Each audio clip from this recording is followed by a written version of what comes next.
هذا أخونا فؤاد من اليمن. فؤاد درس في ثانوية الكويت. يقول أنا لما كنت أدرس في الكويت أنت كنت موجود فيها، وشافني في ثانوية الكويت في صنعاء.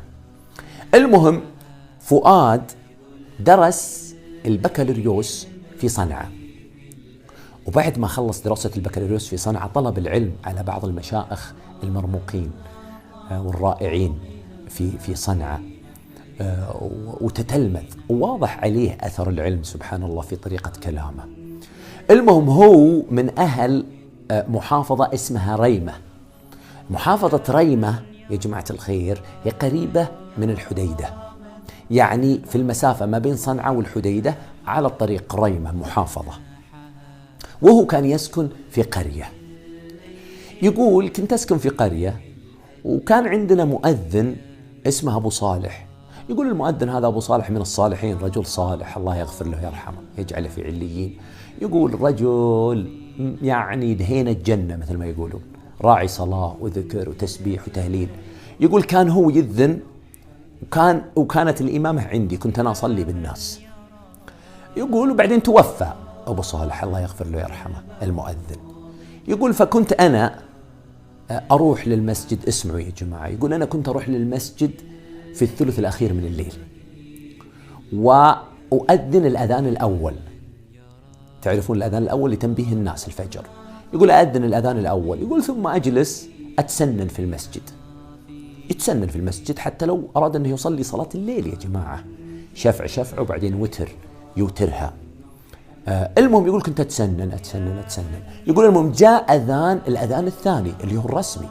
يقول فأذنت الأذان الثاني. يقول لما أذنت الأذان الثاني قعدت في المسجد أذكر الله، أنتظر المأمومين يجون. يقول ما جاء أحد. يقول عدى ربع ساعة، عدى 20 دقيقة، ما جاء أحد. استغربت أنا، شو قصة الناس يا أخي، ما في أحد جاء، أعوذ بالله يا أخي. يقول قمت أذنت ثاني مرة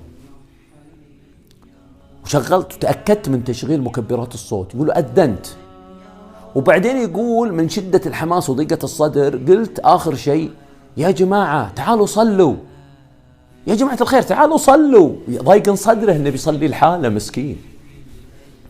يقول ما جاء أحد.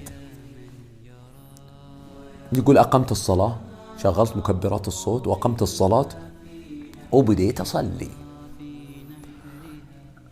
بدأ في الفاتحة. يقول يوم جيت عند ولا الضالين ويرتج المسجد بالتأمين. يقول والله يا أبو أحمد كأنك في صلاة جمعة. يقول شفت صلاة الجمعة إذا أمنوا الناس، يقول والله العظيم ارتج المسجد بالتأمين. يقول أنا رعبت في البداية، خفت وثقل لساني. يقول قعدت لي دقيقتين ماني بعرف أتكلم. يقول ثم جاءتني سكينة وإحساس بالراحة عجيب، وانطلق لساني وبديت أقرأ القرآن الكريم. يقول أقرأ وأركع وأقوم من الركوع وأسجد، ثم أقوم من السجود وأبدأ القراءة في الركعة الثانية، واجي عند ولا الضالين ويرتج المسجد بالتأمين.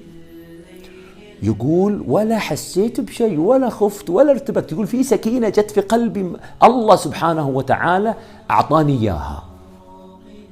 يقول المهم سلمت. يقول يوم سلمت والله ما جرؤت إني ألف. طبعا المسجد منور يا جماعة، مشغل الأنوار هو. يقول ما جرؤت إني ألف. يقول قعدت أسبح وهلل. يقول وبعدها بفترة لفيت. يقول يوم لفيت ما في أحد. يقول ما قدرت أقوم من مكاني، جتهم الركب. حتى بالتعبير الدقيق يقول نسبة الأدرينالين ارتفعت في جسمي. يقول نبضات قلبي زيادة. يقول ما قدرت أقوم، ركبي ترجف. يقول قعدت أسبح وهلل. يقول حتى ارتفعت الشمس. يقول بعدين يوم سمعت صوت الناس، يقول لأن المسجد بجانبه سوق، يقول يوم سمعت أصوات الناس يقول وأتجرأ وأقوم. أنا رديت عليه صراحة وقلت له، قلت يا أخي لعل هذه كرامة من الله سبحانه وتعالى لك، على حرصك على الصلاة.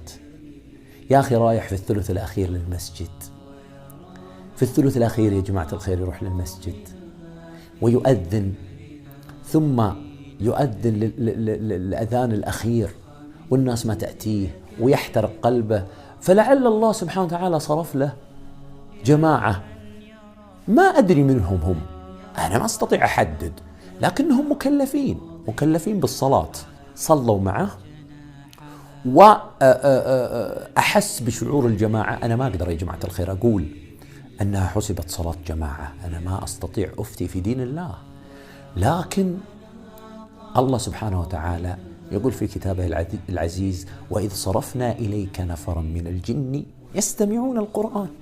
فلعل الله سبحانه وتعالى صرف له مجموعة منهم يصلون ويحضرون معها الصلاة ويعمرون المسجد الذي لم يعمره الإنس. يقول الله سبحانه وتعالى: في بيوت أذن الله أن ترفع ويذكر فيها اسمه يسبح له فيها بالغدو والآصال رجال لا تلهيهم تجارة ولا بيع عن ذكر الله وإقام الصلاة. الله يجعلنا وإياكم من المقيمين للصلاة حتى نلقاه سبحانه وتعالى وهو راض عنا. هذا العطر اللي عندي اليوم.